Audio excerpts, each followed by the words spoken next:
Jesse and I just finished our morning workout and we knocked out a pretty good leg day. Last video, I think I talked about us waking up at 5 in the morning and really enjoying that routine. There's a couple other things that I'm trying as well to kind of just switch up the routine in life and maybe give me a little more energy or a little more inspiration, stuff like that. This morning, however, we didn't wake up at 5 a.m., which was a little bit of a bummer, but I'm not kicking ourselves, or myself, I guess, too hard on that because we did stay up past midnight. But there's a reason for that, and I'll show you now. We were assembling our new piece of equipment, which we used today for a little core. This is the Power Tower by Fitness Gear, and yeah, we're loving this thing so far. But concerning the routine stuff, so 5 a.m.s are something that we're really trying to get the hang of. But for me, two things that I'm doing. The first being water. This is a 32-ounce little, cup, I guess. I forget what they call these. I don't know. But yeah, 4 of those equals a gallon. I'm trying to drink a gallon of water every day. And my history with water has been pretty stupid. I am a caffeine fiend. That's all I drink. So I've lived in like perpetual dehydration. So this has been great. I've done this 4 days in a row now, and I seriously feel amazing after that. The other thing I'm doing is, and this is crazy, I'm still trying to get used to it, it's gonna take a while, but cold showers. I love hot showers, it's what I always do. My routine has always been get up, get in the shower, start the day, right? And it's always a hot shower. But Jesse Goldstein, our drummer, actually told me about the cold shower thing a little while ago, and it's really insane how it makes you feel. Warm showers are great, it's like a warm hug. And you feel all cozy when you get out of the shower. Your head's maybe a little fuzzy, your brain or whatever. Cold showers, you're just alert. You're on it. You're like hyper vigilant of your surroundings. It's the weirdest sensation ever. And I've really noticed a change in like my attitude and behavior throughout the day with just the water and the cold shower thing. So I don't know if it's for you, but if you want to give it a try, I highly recommend it.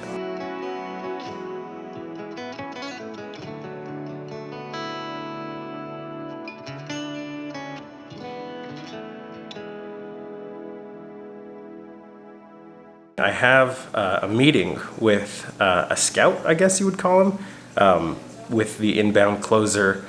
He's looking to maybe check some people out, set up some interviews with some clients. So my goal for this is to kind of show what I'm all about, get to meet somebody cool, a connection in the industry, and possibly land an interview with a client to start as an appointment setter so I can start making some money in this industry. So that interview is at 12 o'clock. It is 7:40. No, excuse me, 8:31. My watch is wrong. 8:31 a.m. right now. So I'm gonna hop in the shower, maybe take care of some music stuff, and try and be as productive as I can.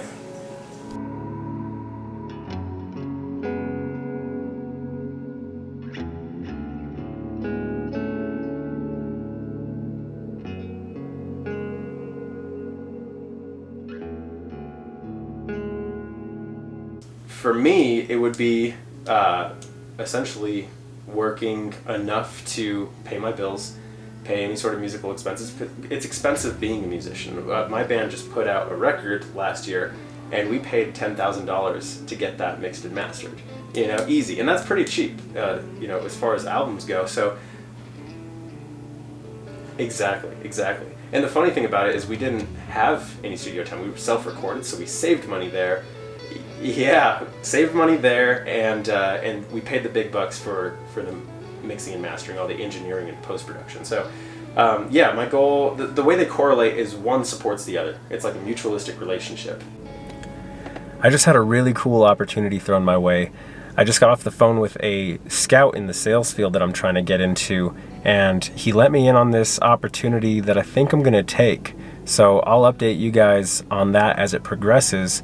But I really think this is going to be an effective way to replace my income from the jobs that I've had in the past, like Music Around and Spirit, while still allowing me to do music in the capacity that I want to do it in.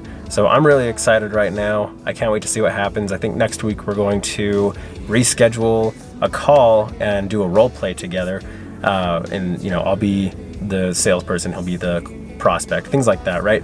And he'll assess my abilities.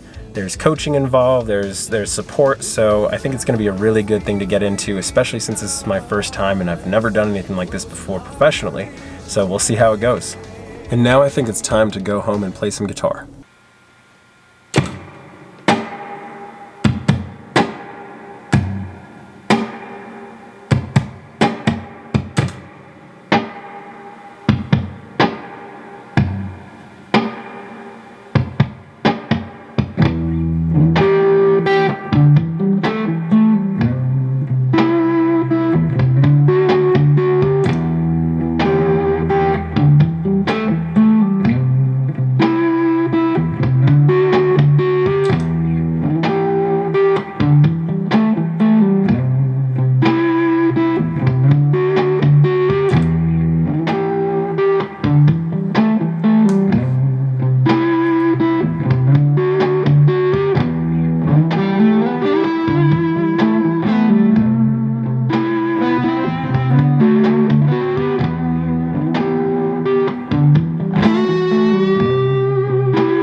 So I've been playing guitar and working on music for the last couple of hours, and I think it's time to wrap it up.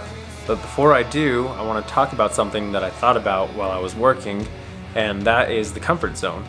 So for musicians, the comfort zone is describing yourself in one way or another. Like, are you a blues guitar player? Are you a jazz musician? Do you like country, rock, metal, pop, whatever it is, right?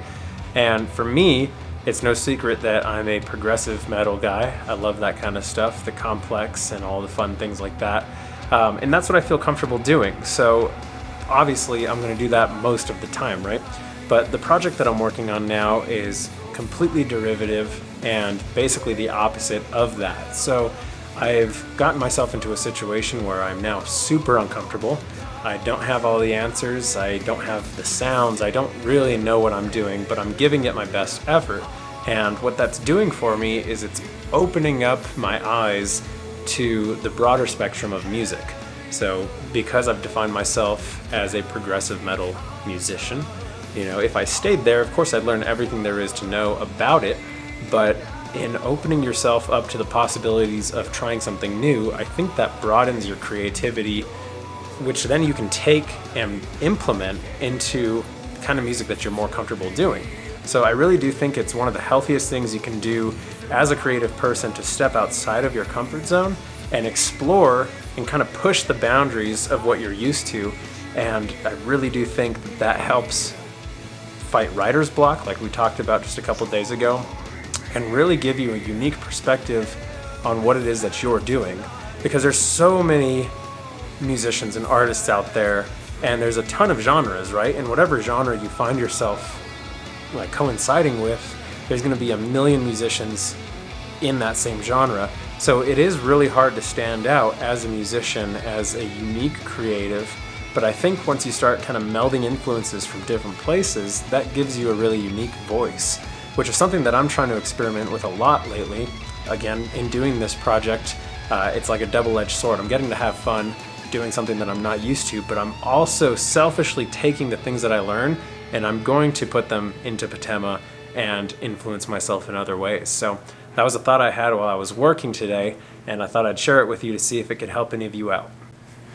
I think that's where I'm going to end today's video. Thank you so much for checking it out and watching. I really hope you enjoyed this one. I am now going to go sit down, relax, watch some TV, eat this tasty pizza. And with that being said, feel free to comment, like, and subscribe. And I'll do the basic YouTuber thing and say, click the bell if you want to see the next one. Click the bell, yeah. I mean, if you want to. But I really appreciate it, and I'll see you guys in the next one.